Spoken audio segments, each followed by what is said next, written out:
Welcome to the Beyond Barriers podcast. If you're an ambitious woman who wants to advance in leadership, then this podcast is for you.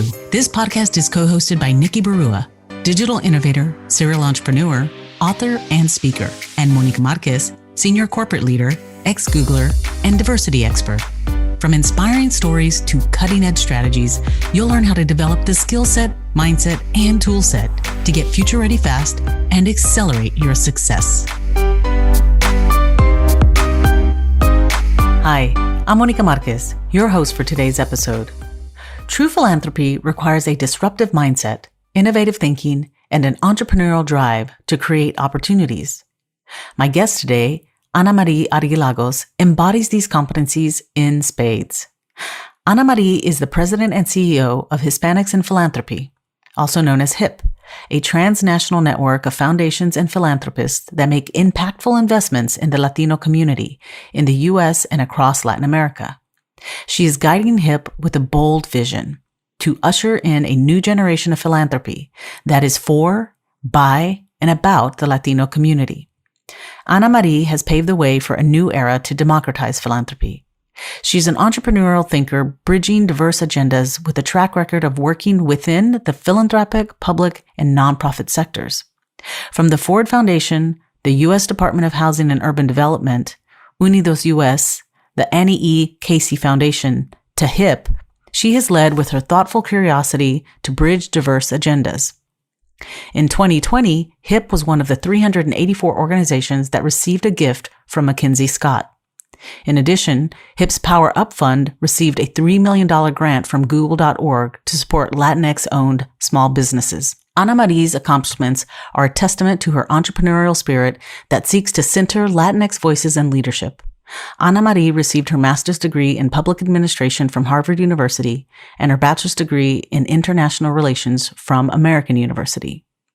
Visit iambeyondbarriers.com where you'll find show notes and links to all the resources referenced in this episode, including the best way to get in touch with Marie. Welcome, Marie. Thank you so much for joining us on the Beyond Barriers podcast. We are thrilled to have you on. Tell us a little bit about who you are and your journey as you kind of progressed in your lifetime. Thank you, Monica. I'm such a fan, so it's a great pleasure to be here with you.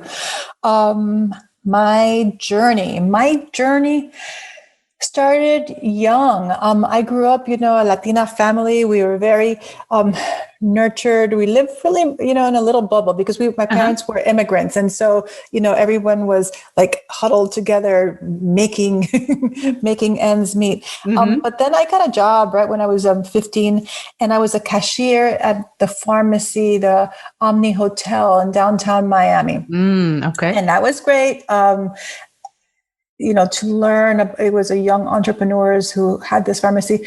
But then one day I got escorted by the police upstairs to the hotel. I couldn't go home. And the reason why I got escorted upstairs, and it wasn't just me, it was everybody who was working in this big tower at the Omni Hotel, was because Miami was on fire.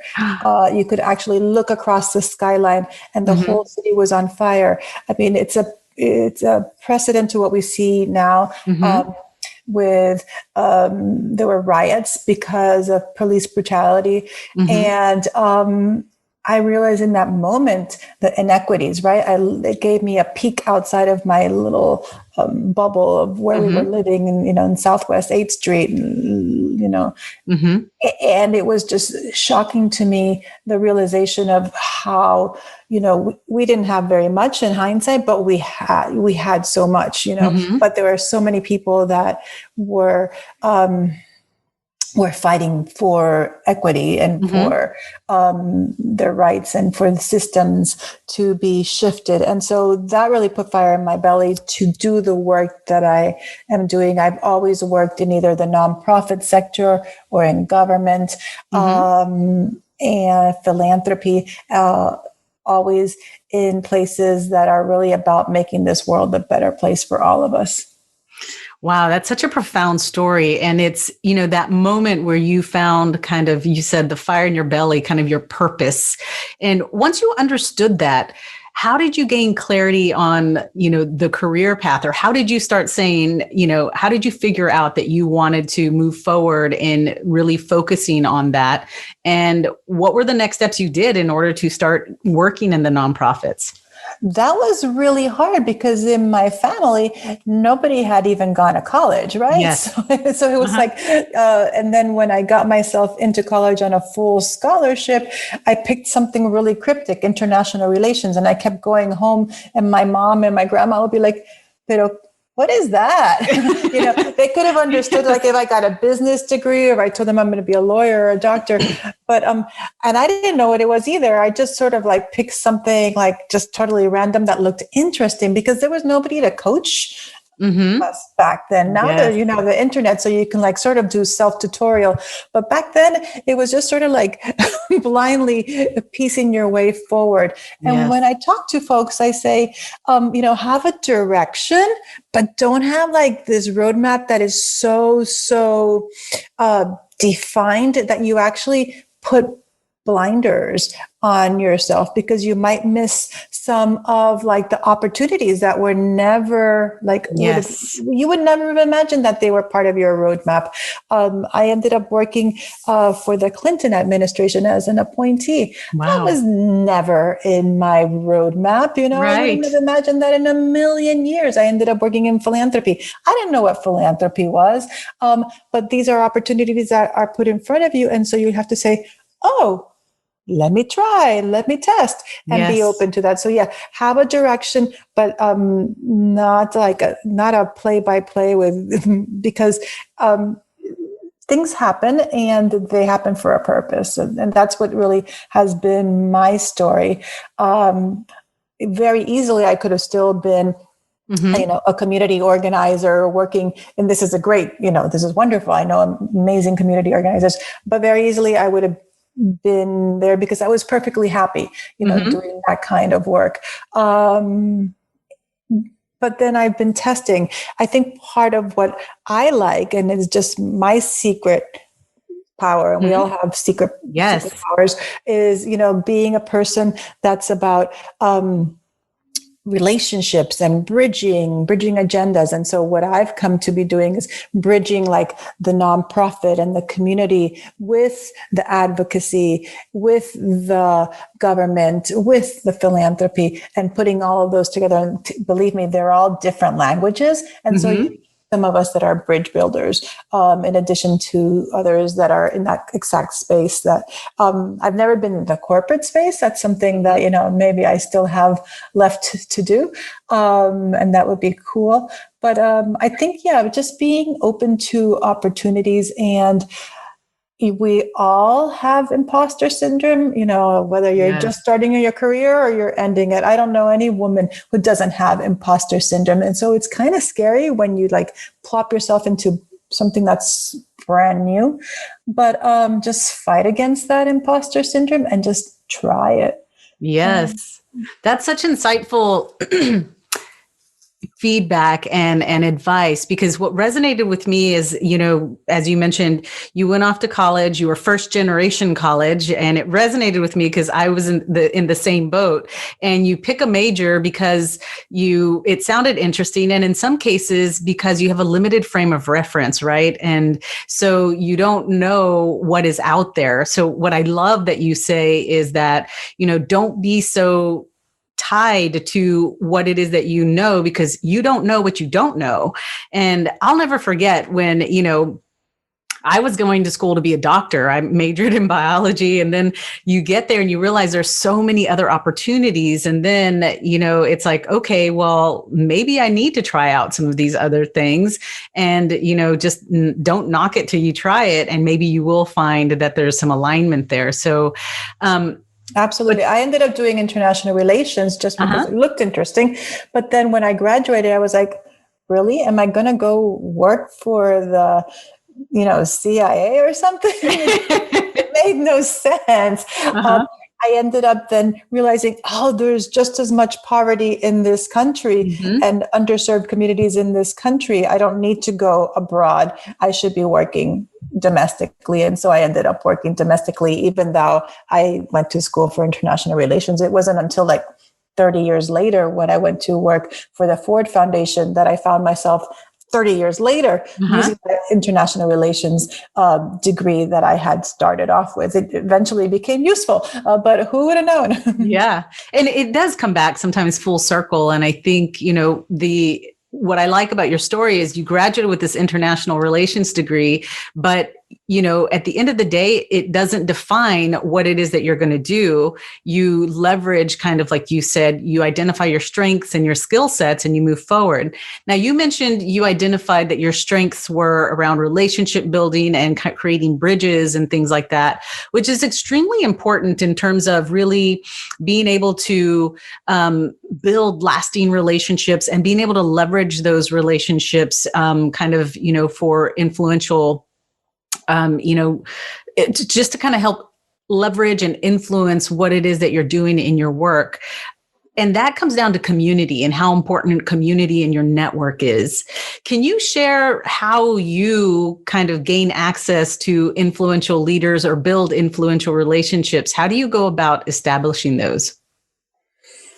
I think hyper empathy would be something that you have to have, because especially when you're trying to build these bridges, you have to be listening very carefully. You have to be asking a lot of questions before you act. And so that's very important. Trust is key. If you have to be listening to those that are impacted and really understand, and you have to trust them and they have to be able to trust you. Without that, there is no relationships. And without relationships, you're not going to get very far, because you can be brilliant, working really hard, doing really good work. But if no one's noticing, you're going to be very limited. So that's important.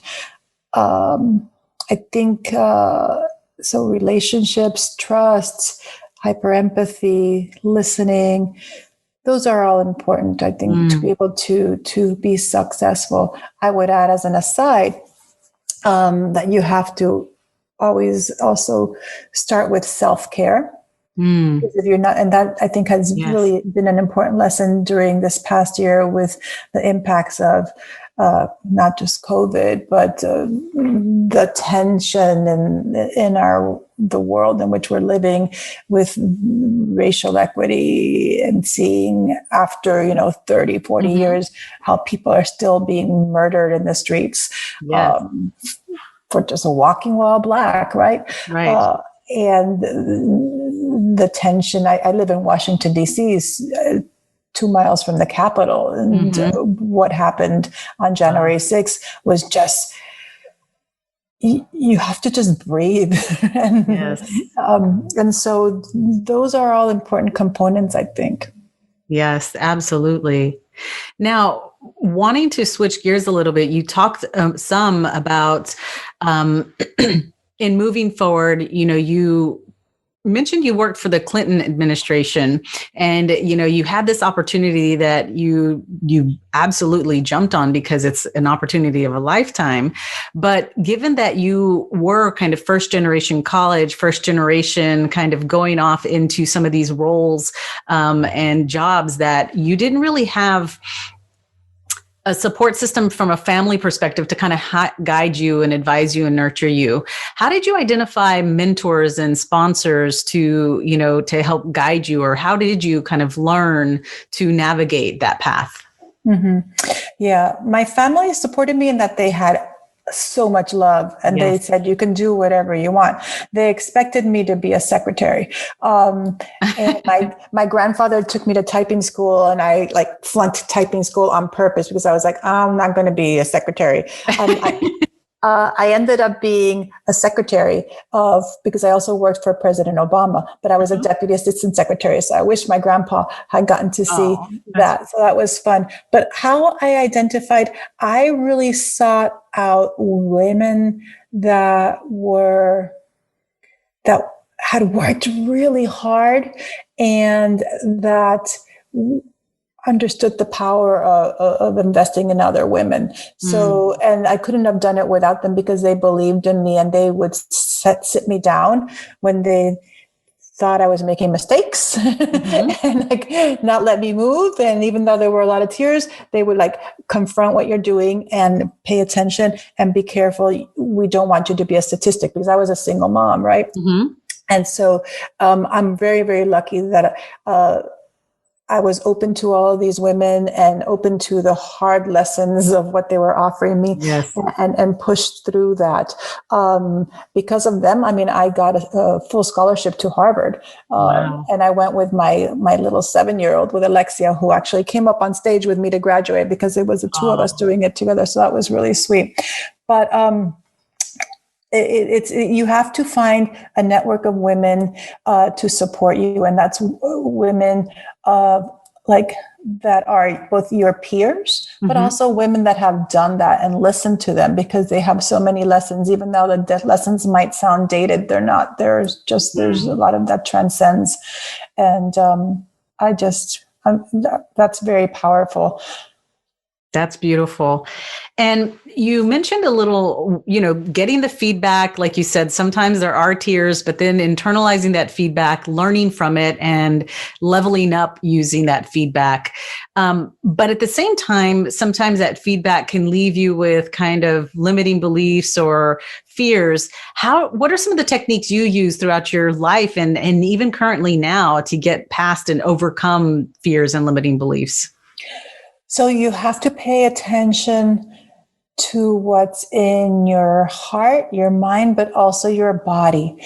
How you sit, how you stand, that has an impact in how you say things and how words come out and how you're breathing. And so for me, it was very valuable when I learned the physicality of actually how I hold myself, and how that impacts your tone of voice and the cadence with which you speak. And paying attention to that has been that shifted a lot for me. Understanding that even if I was terrified, if I stood up straight and breathe slowly, I could say scary things, talk back to a boss I was very excited about. And I felt more powerful automatically. No one really teaches you that. You have to like learn it. And then it's like, for me, it was a big aha. Maybe it's not such a big aha, but for me, learning how to use your body to feel less of an imposter and more of feel like you have more presence and more power was very important, because I've worked in jobs that were very not just completely anti-Latino, anti-immigrant, anti-women. I felt like anti-young, I just felt like everything was against me for a while.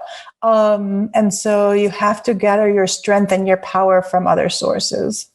That's so important. And it's very true. I mean, research has shown, like, Amy Cuddy's research on the whole power pose and standing there for 2 minutes, like, Wonder Woman or something. And like you said, harnessing that power so that you can move forward and be powerful and say the things that you're scared to say. It's so important. And I love that you use that. It's a habit that you've kind of used to kind of bring yourself forward. And I think it's so important for our listeners to hear that you do have to embody these things, the physiology of like sitting up straight and powerful, and it kind of leading with that confidence is so important. Thank you for sharing that.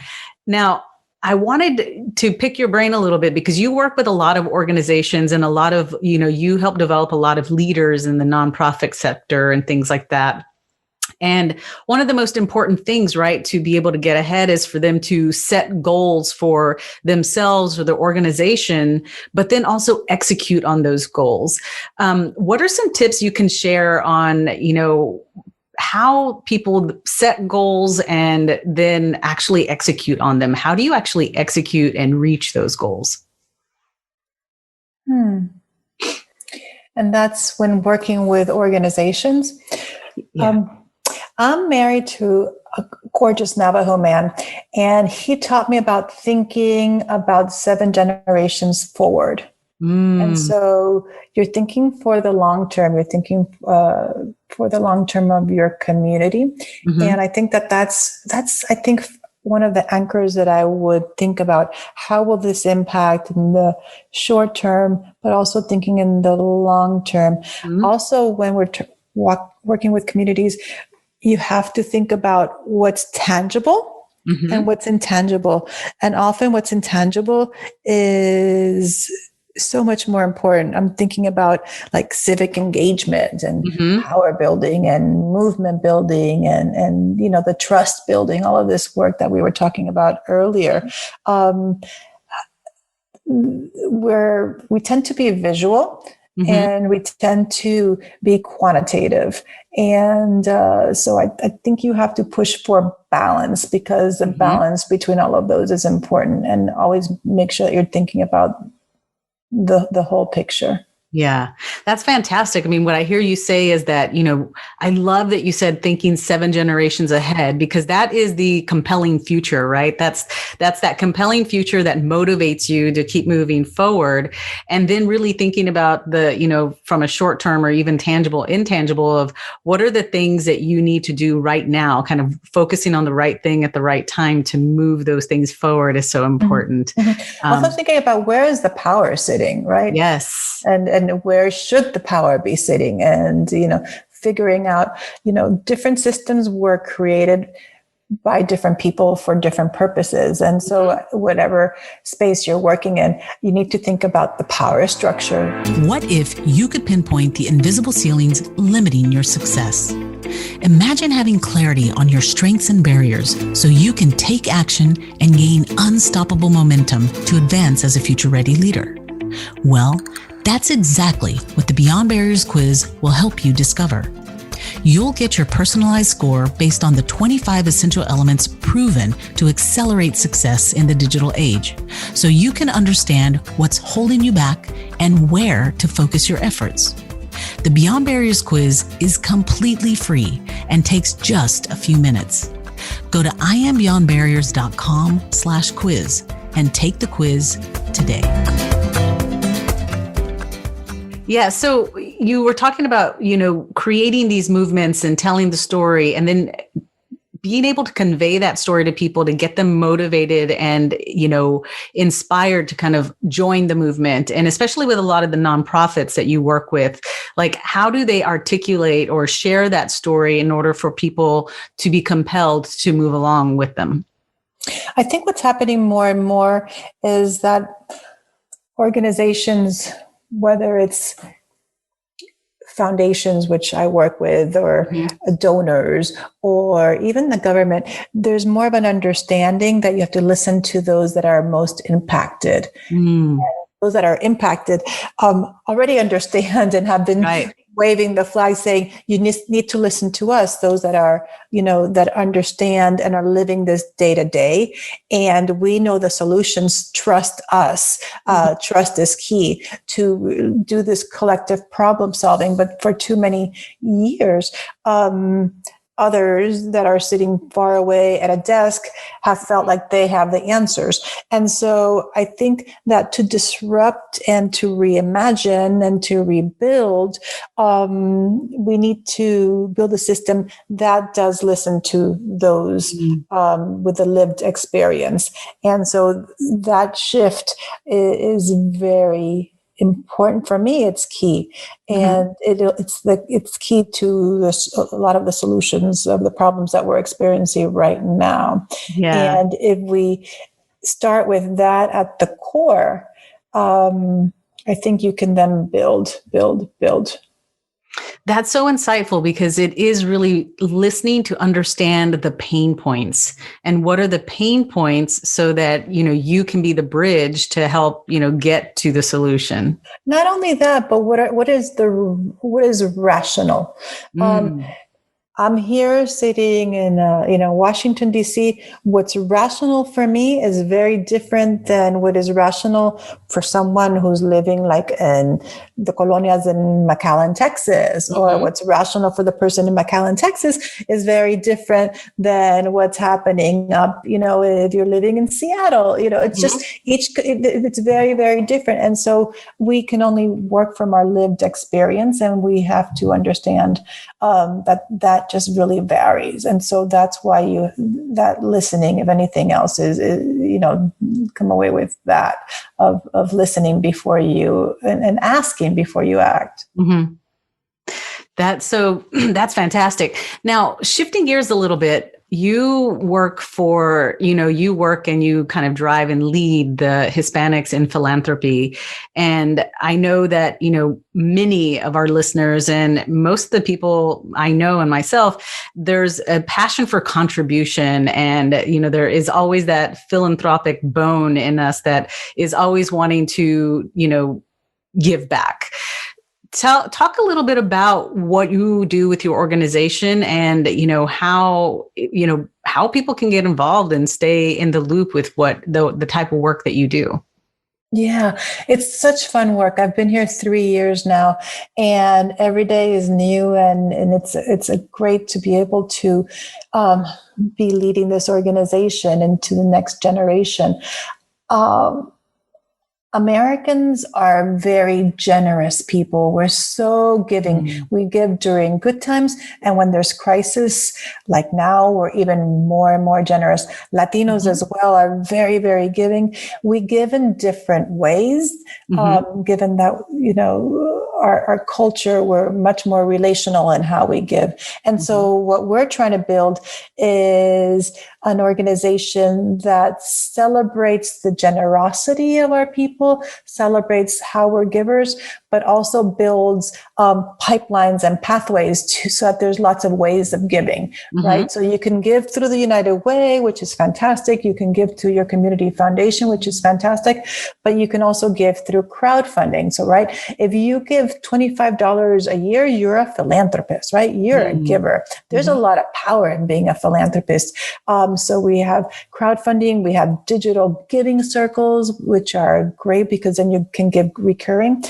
You can give more, right? You can give $2,500 and you can, there's things that are about impact investing, right? So which is, I think, what the wave of the future, which is a double bottom line. So you're giving a charitable contribution, but you're investing in entrepreneurs and Latinas businesses.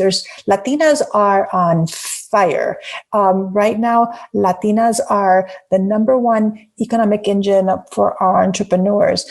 And they're doing this without any fairy dust, right? Imagine if we put a little bit of fairy dust. It's going to be amazing. That's why, look, administration after administration, the SBA, the head of the Small Business Administration, is pretty much always a Latina. That's for a reason, because our women are incredible entrepreneurs. And so we have something called the Power Up Fund, which is investing in Latina businesses. We're really excited about that. We're really excited about Hip Give, which is our crowdfunding site, which is free. If you do GoFundMe, they take 12% right off the top. Hip Give is completely free for our nonprofits. So we're excited about things like that. Because what we want to do is make sure that there's ways to make it easy to give. Yes.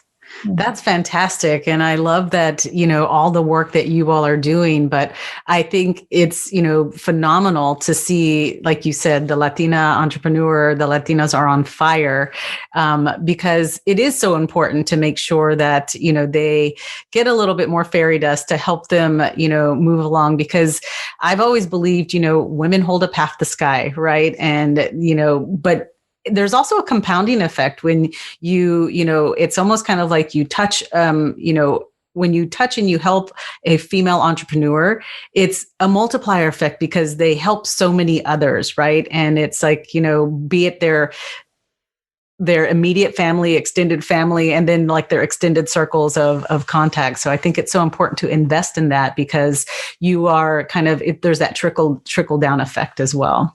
Absolutely. Our Power Up Fund is working in Puerto Rico, in Miami, in El Paso, in Los Angeles, New York.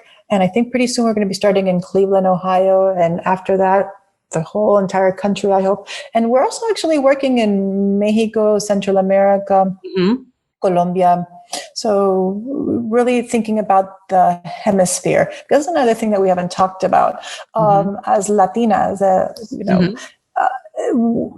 thinking about the whole entire hemisphere, the Caribbean, and the power of thinking across the hemisphere. If you were in France, you would be thinking about the whole EU, right? And the power of a whole, So I think we need to be thinking about the power of our hemisphere.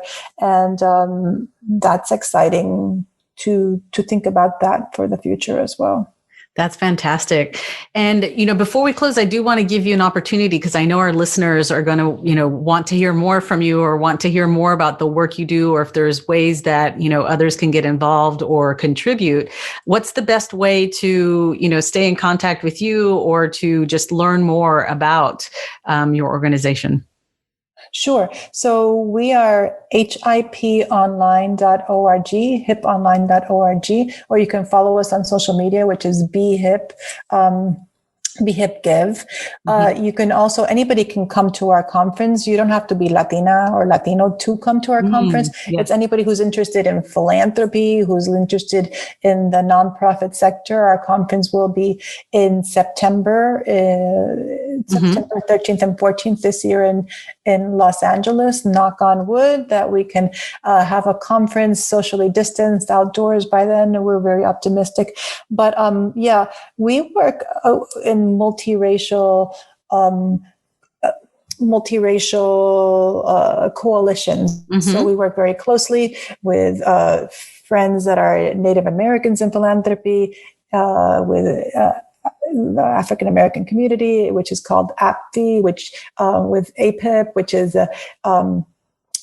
Asian American. So it's a lot about coalition building. We're working around education, around health, and really looking at all of the factors that are going into how we make this country a much better and always continuing to be better place to live for everybody. That is fantastic. And thank you, on behalf of Beyond Barriers for all the work that you are doing in really helping accelerate success for all of these organizations that you invest in.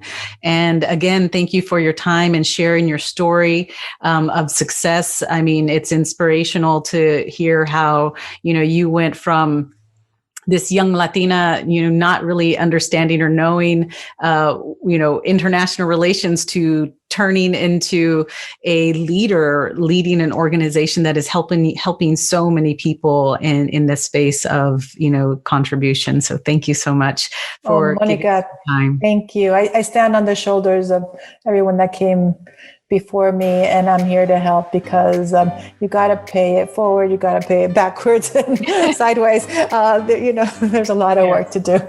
Great, but thank you for everything that you're doing to bring our women forward and to really support them. It's an honor to be here with you today. Well, thank you. Thank you for listening to the Beyond Barriers podcast. There are thousands of podcasts out there, and we are so grateful that you've chosen to listen to ours. If you enjoyed the show, please leave us a rating and tell a friend about it. And subscribe to get new episodes every Monday, Wednesday, and Friday. Visit IamBeyondBarriers.com, where you'll find show notes, links, and the best way to connect with our guests. See you next episode.